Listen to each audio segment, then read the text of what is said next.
Okay, so I just finished sandblasting this, and now I'm just re-degreasing it to make sure that I got everything off of it and that there's no particulates that are still on there from sandblasting. And what I'm also going to do is, before I hang it, I'm also just going to take a blowgun hooked up to an air compressor with a filter on it.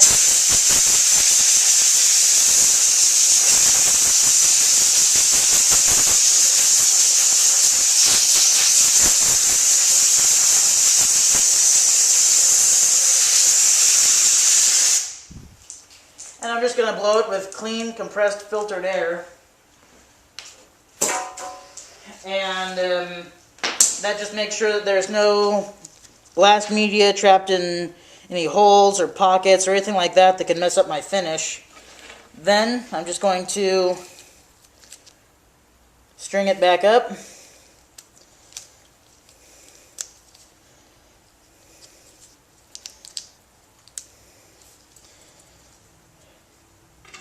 Then I'm just going to hang it. Now I'm going to mix the coating, make sure that the lid's on tight, shake it up for a good amount of time to make sure that it's all mixed together there, because if it's just been sitting after you've done a coating before, or if it's the first time that you're doing a coating, it's going to have kind of a bi-layer look to it. So you want to make sure that it's really well mixed together. I usually shake it for about 2 minutes just to make sure that everything's mixed together there, because there's specific compounds in here that have to be mixed together right so that you can get a good finish out of it. And if it's not, then you're going to still have a good looking finish, but it's not going to be the perfect finish. And if it's something that you're charging for, or even if it's something that you're just using for yourself, you want to make sure that your finish looks good, because that's how you get compliments on the range. If you're a gunsmith who does coatings, that's how you get more coating business. And it just looks better and more professional if you have a good gun that's been refinished well. And if it looks like crap, then it looks like crap. And that's not a good way to kind of get your name out there or look cool on the range or whatever you're doing with it. And so you want to make sure that you mix it really well.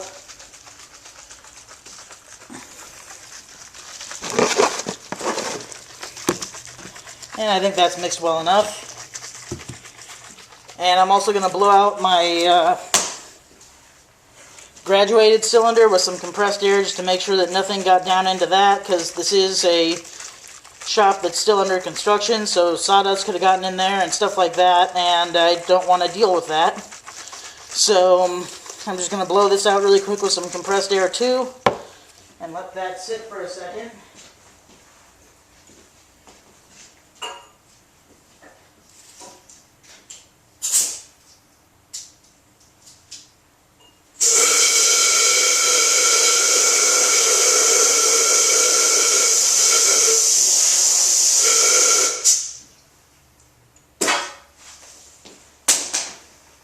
Alright, there we go. So, for the right amount of finish to get a satin finish like I'm going for, it's an 18-part Cerakote to 1-part hardener ratio.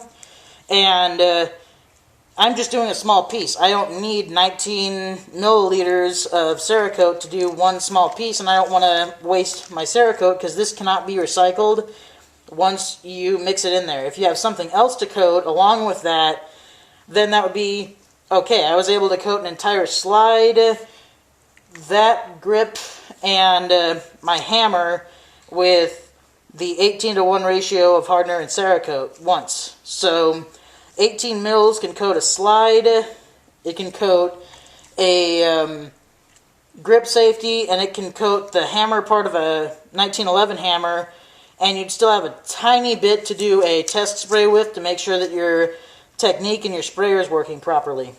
So 9 mils of Cerakote Savage Stainless mixed with half a mil of hardener should be plenty for just getting the grip safety done. So I'm going to add the Cerakote now up to the 9 mil mark. Perfect. Might be a little bit closer to 10, but that just gives me a second to practice spray with. Now I'm going to uncork the hardener here.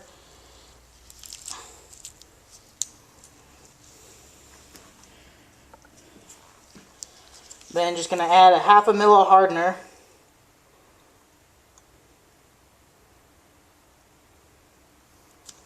Perfect.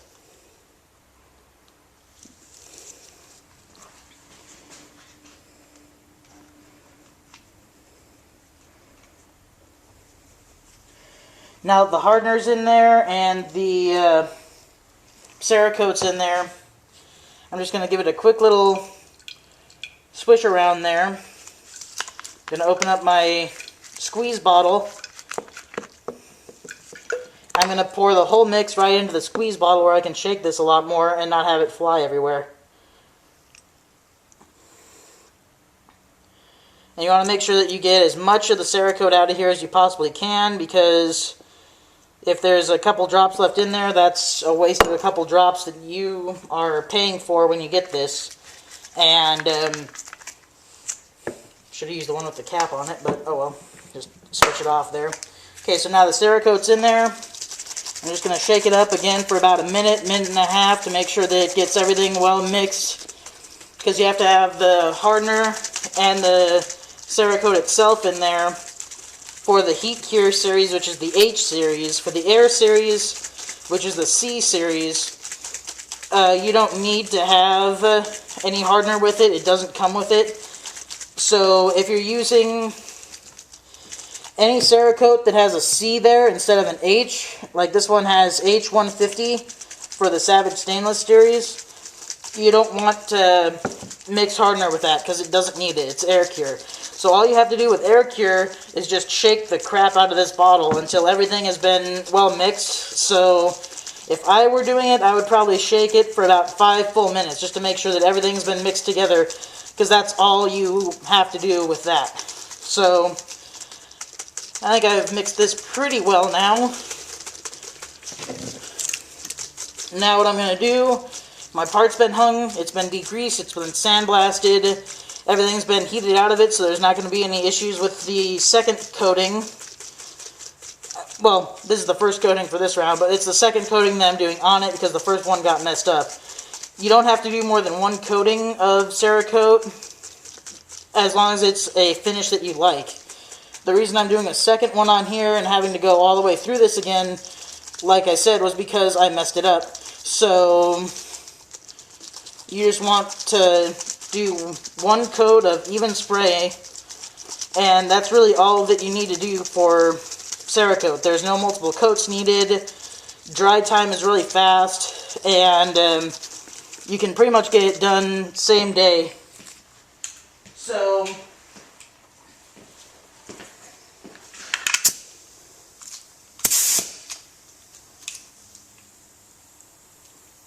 alright, so I've hooked up my spray gun.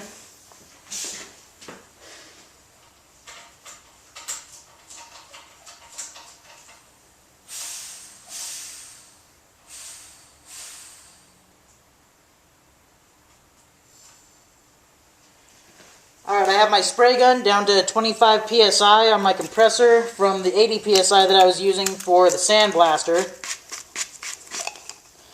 And I'm just going to add the Cerakote into the hopper. Whoop, wrong one. Would help if I used the right freaking container.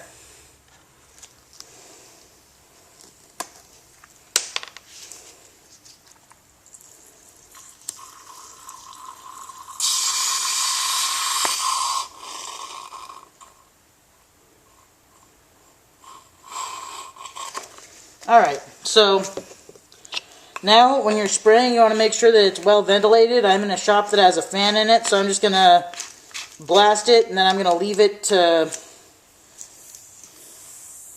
air out after I'm done, and this is getting cured in the oven. So now I'm going to blast it, but since it's getting close to 10 minutes, I'm just going to make this a separate video of the actual blasting.